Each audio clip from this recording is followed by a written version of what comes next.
नमस्कार दोस्तों।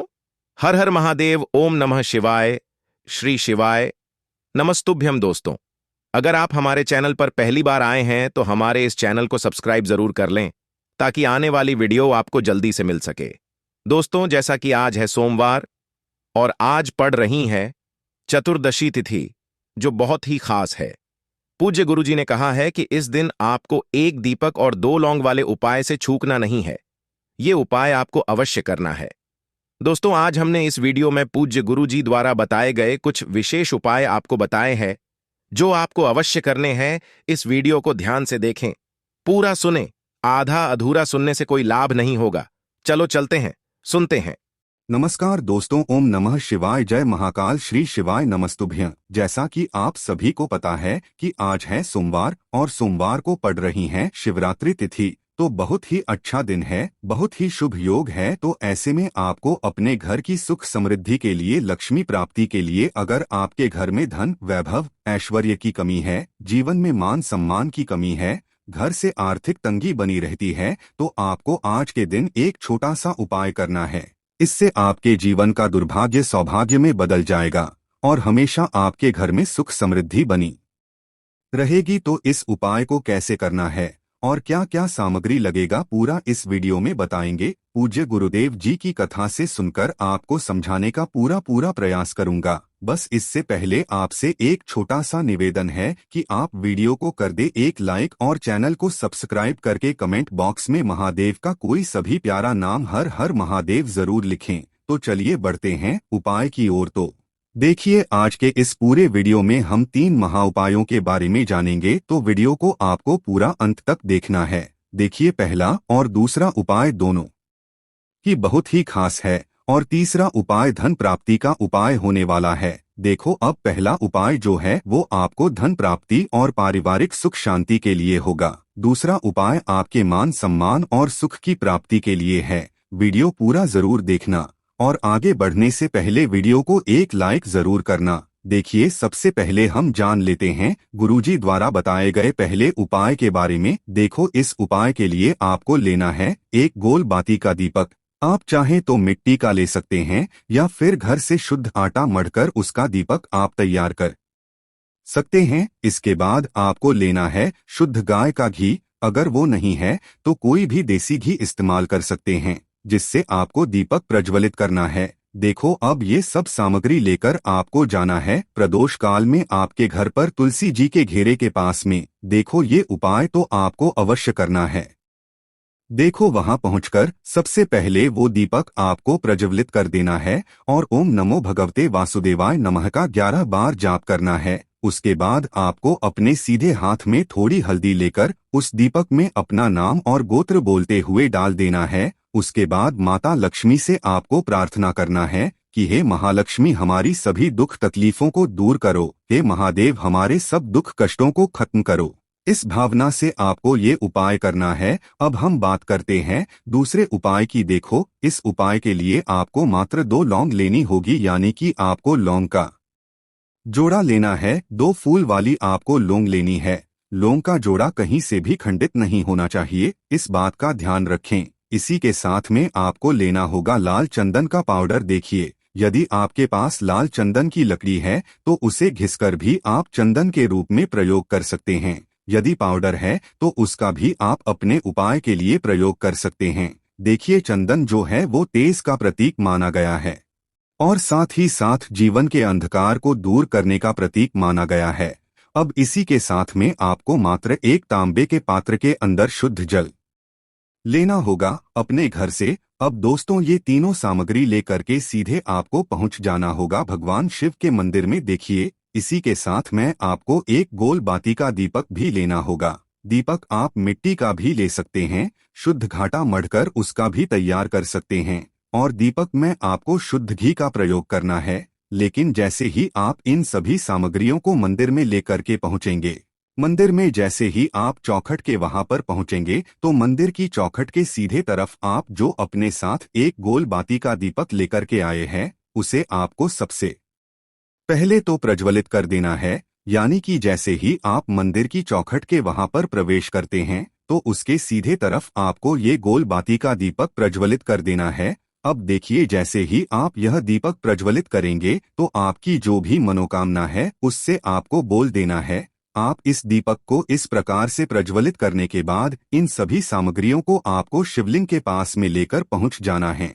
अब देखिए दोस्तों, आपके पास जो एक तांबे के पात्र के अंदर शुद्ध जल है उसमें से आपको केवल आधा लोटा जल ही भगवान शिव के शिवलिंग पर अर्पित करना है। आधा लोटा जल आपको उसी पत्र के अंदर बचा लेना है। अब दोस्तों, आपके पास जो 2 लौंग हैं यानी कि लौंग का जोड़ा है, उससे आपको अपना नाम और अपने गोत्र को बोलते हुए आपकी जो भी समस्या चल रही है, आपके जीवन में जो भी परेशानी उत्पन्न हो रही है, उन्हें आपको बोल देना है। और ये जो लोगों का जोड़ा है इसे आपको भगवान शिव के शिवलिंग पर अर्पित कर देना है। जैसे आप ये 2 लोग शिवलिंग पर चढ़ाएंगे तो अपना हाथ जो है वहां पर आपको रखना है और महादेव से आपको प्रार्थना करनी है कि मेरे जीवन की ये जो परेशानियां हैं ये सभी दूर हो जाए। यानी कि आपके जीवन में धन की संबंधित परेशानी चल रही है, कर्ज की समस्या चल रही है, बच्चों का पढ़ाई लिखाई में मन नहीं लग पा रहा है, घर के जो आर्थिक संकट है वह सभी दूर हो, व्यापार आपका ढंग से नहीं चल पा रहा है,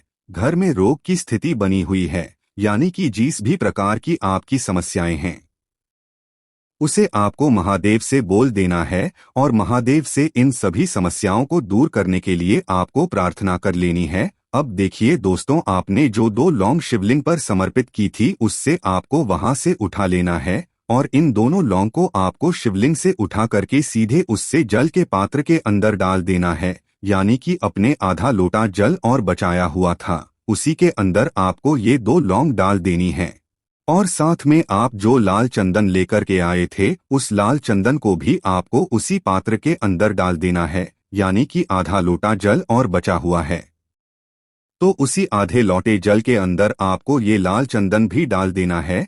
अब देखिए, इस आधे लौटे जल में है जिसमें अपने 2 लौंग डाली है, लाल चंदन डाला है, उसे सीधे लेकर के आपको पहुंचना है बेलपत्र के वृक्ष के वहां पर। देखिए, बेलपत्र का वृक्ष यदि आपके घर पर है तो वहां पर आपको आ जाना है, आपके घर के आसपास कहीं भी है तो वहां पर आपको पहुंच जाना है और उसके बाद आपका जो मुख है वह उत्तर दिशा की ओर होना चाहिए और उसके बाद आपको अपना नाम और अपनी गोत्र को बोलना है और पुनः अपने जो भी परेशानियां शिवलिंग के पास में बोली थी उन्हें आपको वापस से बेलपत्र के वहां पर भी बोल देनी है। और ये जो आधा लोटा जल और है इससे आपको पूरा बेलपत्र के वृक्ष की जड़ में श्री शिवाय नमस्तुभ्यं इस मंत्र का जाप करते हुए समर्पित कर देना है। तो बस इतना सा उपाय आपको करना है, जो भी आपकी परेशानी है समस्या है निश्चित ही दूर करेंगे। अब दोस्तों, हम जान लेते हैं तीसरे चमत्कारी और विशेष उपाय के बारे में। देखिए, ये उपाय बहुत ही चमत्कारी हैं क्योंकि इस उपाय से आपके जीवन में तेज की वृद्धि होगी, यानी कि जीवन से जितना भी अंधकार ही वो सभी दूर होगा। तो इस उपाय के लिए आपको मात्र एक गुड़ का टुकड़ा लेना है। गुड़ का टुकड़ा आपकी जीवन में तेज की वृद्धि करता है और साथ ही साथ आपके जीवन से जो अंधकार है उसे दूर करता है। इसी के साथ में आपको एक चावल दाना यानी कि अक्षत का दाना लेना है। ये चावल का दाना आपके जीवन में सुख शांति को लेकर के आता है, आपके जीवन में धन की जितनी भी परेशानियां हैं उन्हें समाप्त करता है। इसी के साथ में आपको मात्र एक हरा मूंग लेना है। हरा मूंग जो है वह बुध ग्रह को प्रसन्न करता है। देखिए, हरे मूंग का उपाय करने से बुध ग्रह मजबूत होता है और बुध ग्रह के मजबूत होने से बुद्धि, ज्ञान और विवेक की प्राप्ति होती है। तो ये तीनों ही सामग्री आपको एक एक लेनी है, यानी कि एक गुड़ का टुकड़ा, एक चावल का दाना, एक हरा मूंग आपको लेना है। देखिए, हरा मूंग का दाना और चावल का जो दाना है आपको साबुत लेना है, खंडित नहीं होना चाहिए। और इसी के साथ में आपको मात्र एक तांबे के पात्र के अंदर अपने घर से शुद्ध जल ले लेना है। देखिए, अब इन सभी सामग्रियों को लेकर के सीधे आपको पहुंच जाना है भगवान शिव के मंदिर में। आप ये उपाय सुबह से लेकर के शाम तक किसी भी समय कर सकते हैं। देखो, ये उपाय आप सोमवार और बुधवार के दिन ही आपको इस उपाय को करना है। तो सबसे पहले तो ये जो एक गुड़ का टुकड़ा है, एक चावल का दाना है और एक हरा मूंग का दान है, उन तीनों को आपको उस जल के पात्र के अंदर डाल देना है। लेकिन यह जो उपाय है आपके जीवन की सारी परेशानियों को दूर करने के लिए होता है। ये विशेष मनोकामना तीनों सामग्रियों से ही आपकी परिपूर्ण हो जाती है। देखिए, यदि आपकी जीवन में सुख और तेज होगा तो सभी आपसे वार्तालाप करेंगे, सभी आपसे बात करेंगे और आपका जो मान सम्मान है वह बढ़ता है। और चावल का जो दाना है वह धन में वृद्धि करता है, मन की शांति के लिए होता है। और हरा मूंग जो है वह बुद्धि, ज्ञान और विवेक की प्राप्ति के लिए होता है। अब देखिए, यह जो एक पात्र जल है, इससे आपको भगवान शिव के शिवलिंग पर धीरे धीरे अर्पित कर देना है। श्री शिवाय नमस्तुभ्यं इस मंत्र का जाप करते हुए और तुमरुकेश्वर महादेव का मन में स्मरण करते हुए, लेकिन तुमरुकेश्वर महादेव का स्मरण करने से यह जो उपाय है और अधिक प्रभावशाली हो जाता है, तो तुमरुकेश्वर महादेव का स्मरण करते हुए यह उपाय करने से आपके जीवन में जो भी अशांति है वह सभी दूर हो जाएगी। तो इस प्रकार से आपको यह सुंदर सा उपाय कर लेना है। बढ़ते हैं अगले उपाय की तरफ। देखिए, इस उपाय को करने के लिए सबसे पहले तो आपको एक बेलपत्र लेनी होगी। बेलपत्र यदि आपको नहीं मिल पाती तो पूज्य गुरुजी के अनुसार भगवान शिव के शिवलिंग पर चढ़ी हुई बेलपत्र को आप पुण्य शुद्ध जल से धोकर के उपयोग कर सकते हैं। बेलपत्र जो है कहीं से भी आपको खंडित नहीं लेनी है। इसी के साथ में आपको लेना होगा थोड़ा सा लाल चंदन और थोड़ा सा पीला चंदन। देखिए, लाल चंदन और पीला चंदन आपको किसी भी पूजन सामग्री की दुकान पर आसानी से प्राप्त हो जाएगा। और इसी के साथ में आपको एक लोटा शुद्ध जल लेना होगा तांबे के पात्र के अंदर अपने घर से। देखिए, आपको ये सभी सामग्रियां लेकर के पहुंच जाना होगा। भगवान शिव के मंदिर में प्रदोष काल के समय देखें। प्रदोष काल का जो समय है सूर्यास्त से 45 मिनट पहले शुरू हो जाता है और सूर्यास्त के 45 मिनट बाद तक रहता है। देखिए दोस्तों, सबसे पहले तो आपके पास जो लाल चंदन और पीला चंदन है, उनमें आपको थोड़ा सा जल डाल करके उन्हें गीला कर लेना है। अब देखिए, आपके पास जो बेलपत्र है, बेलपत्र में 3 पत्तियां होती है। तो बेलपत्र की जो चिकनी साइड होती है, तो बेलपत्र की जो बड़ी वाली पत्ती होती है, उस पर आपको कुछ भी नहीं लगाना है। लेकिन बेलपत्र की जो नीचे की 2 पत्तियां होती है, उन पर आपको एक एक बिंदी लाल चंदन की लगानी है। लेकिन ये जो बिंदियां है, आपको अपने सीधे हाथ की चिट्ठी उंगली के पास वाली जो उंगली अनामिका उंगली, उसी से लगानी होगी। अब दोस्तों, बेलपत्र की जो डंडी होती है, उस पर आपकी पीला चंदन लगाना है। अब दोस्तों, इस प्रकार से बेलपत्र को तैयार करने के बाद आपके पास जो एक लोटा शुद्ध जल है, उसमें से जो आधा लोटा जल है उसे आपको माता अशोक सुंदरी वाले स्थान पर समर्पित करना है। और जो शेष जल बचेगा उसे पूरा आपको भगवान शिव के शिवलिंग पर अर्पित कर देना है। अब दोस्तों, आपके पास जो एक बेलपत्र है, उससे आपको माता अशोक सुंदरी वाले स्थान पर रखना होगा। उल्टा देखिए, उपाय विशेषकर धन प्राप्ति के लिए है, या फिर यदि आपको किसी भी चीज का भय है तो उसके लिए भी आप ही उपाय कर सकते हैं। लेकिन यह जो बेलपत्र है, आपकी जो भी इच्छा है उससे बोल करके आपको माता अशोक सुंदरी वाले स्थान पर अर्पित कर देनी है। देखिए, अर्पित आपको किस प्रकार से करनी है। इसकी जो डंडी है वह शिवलिंग की ओर रहेगी और इसका जो पत्ती वाला भाग है वो आपको जलाधारी की ओर रखना है।